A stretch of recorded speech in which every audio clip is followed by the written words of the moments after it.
Greetings, fellow humans. This is Grace coming to you from this room, and I'm here to teach you how to animate traditionally in Adobe Photoshop CS6. To preface this, I'm not a professional animator. I didn't go to school. I've never been paid to animate something.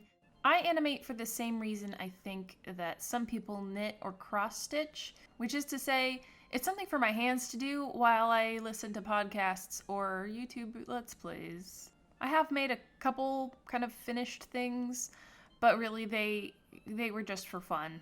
This is not a production level setup we've got going on here in any sense. I've got my comfy flannel and a Taco Bell burrito. Let's do this shit. So now that you've got Photoshop open, go ahead and create a new file.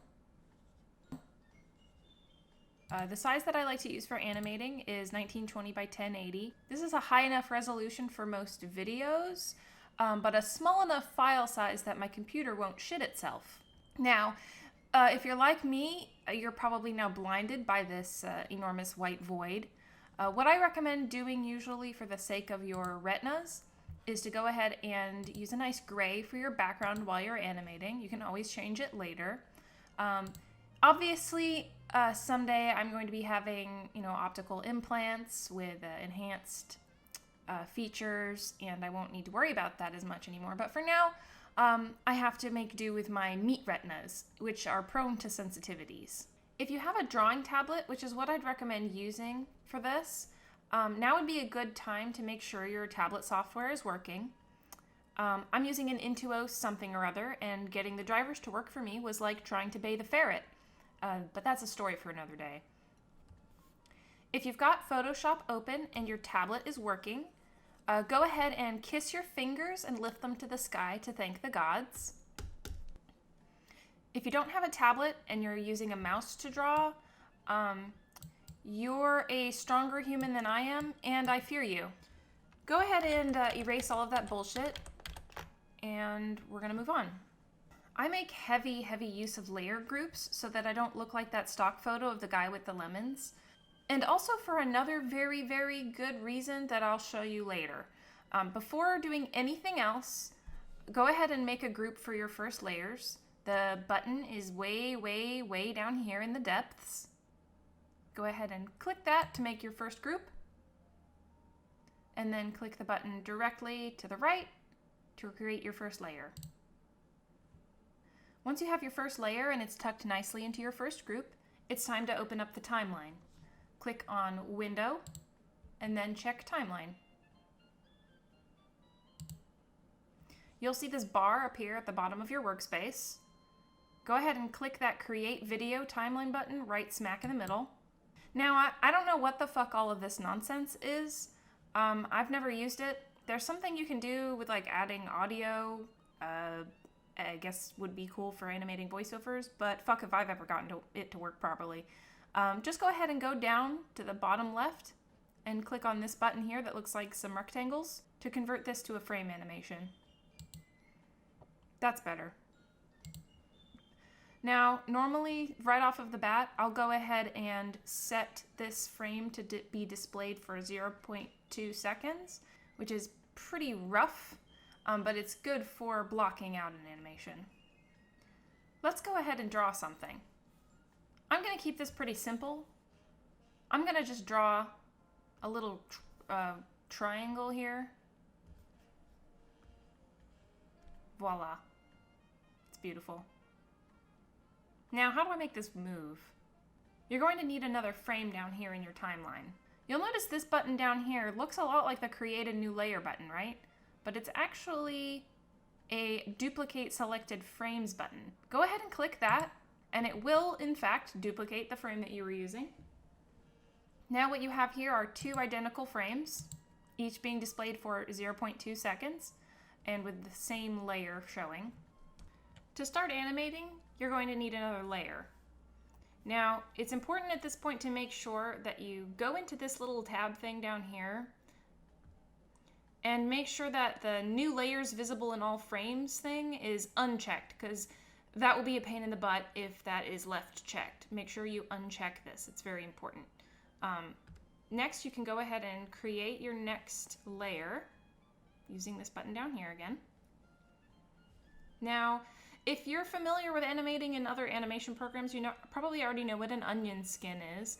Photoshop doesn't have any sort of feature like that, but you can kind of get an equivalent by selecting the layer below the one that you want to animate and changing its opacity. This might sound like it would be a big pain in the butt, but I actually like it better than onion skinning because I have a little bit more control over it, and I find it works pretty well. Once you've brought down that opacity on that first layer, go ahead and make sure you select your second layer. You can go down here to the timeline now and click between your two frames, and you can see that that first layer changes in opacity across the frames. So that's one thing that's really fun about animating in Photoshop is you can actually animate the effects on your layers, but that's not really important, is it? No, it's not important. Oh, God.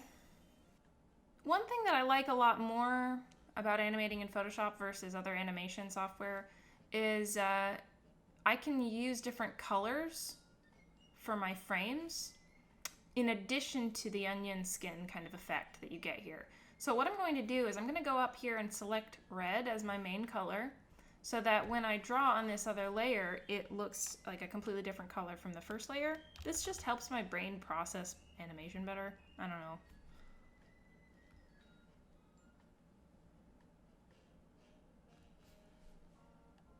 I'm an artist. Now that you've drawn that second layer, go ahead and hide that first layer. Thrilling. So at this point, you might be tempted to go ahead and play your animation, and you'll notice that it just plays once. If you'd like your animation to loop, you're going to select this little thing down here and select forever instead of once. Now it will loop continuously. So this doesn't look like much yet, right? It's just two triangles going back and forth. What you're going to want to do is make an in-between frame for these. Go ahead and select your very first frame and then select duplicate selected frame. Now what you're going to do is go over here to your layers menu, make both layers visible, hold shift to select both of your layers, and then bring down that opacity. Next, you'll make a new layer in between those two layers, and this will be your layer that you're going to draw your in-between frame on. Now again, part of the reason that I like animating in Photoshop is the use of colors for these different layers. What I usually do, if you look down here, I have red and blue as my two colors that I'm using. Now you can hit this little button here, it's a little arrow thing, to switch the color that you're using at the moment. You can also just hit the X button on your keyboard, which is what I usually do. Now it's time to draw our next frame.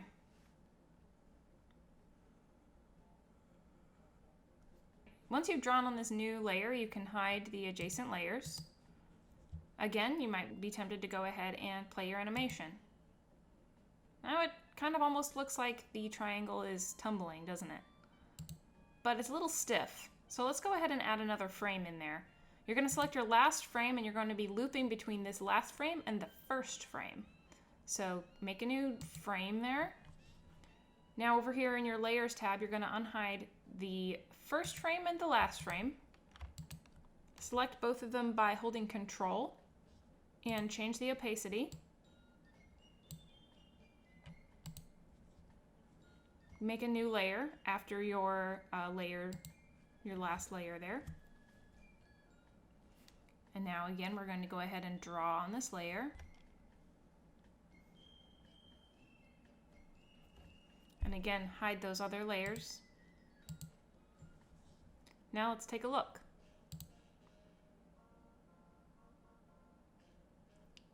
Neat.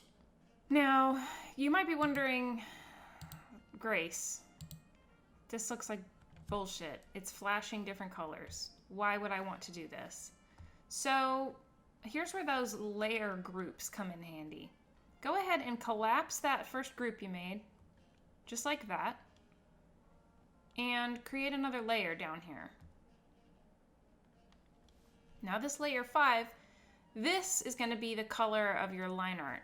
Go ahead and select the color that you want this to be. Use your bucket tool, which is right over here, to fill in that whole layer. Now this is something that is probably a problem. My whole screen is black now. This doesn't work, right? Grace, what the heck? What have you done to me? And additionally, this new layer you've just made, this new layer is only visible on the first frame. If you look over here, you'll see that it is hidden in these other frames.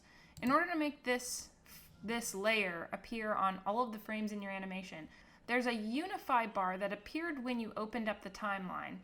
It has 3 buttons. There's a unify position, which is this one right here, unify layer position, unify layer visibility, and unify layer style. Layer style is stuff like opacity and blending mode, and a couple other things. It's actually really useful, but we're not going to be using that. All we're going to be using is the unify layer visibility. If you look down here in the timeline, it now shows that that black layer is visible across all your frames. Grace, I didn't come all this way to make an animation of a black void, please. Next, what you're going to be doing is right-clicking that layer, and then you're going to click Create Clipping Mask. Bam! A clipping mask makes it so that this top layer here that's in the clipping mask only shows wherever there is stuff from this group. I don't know how to describe it. It's cool. I like it. Now if you go down here and play your animation, you'll see that all of the frames are the same color. Rad. Now if you hide this layer here, this black layer that you made, you'll still have those colors back if you want them.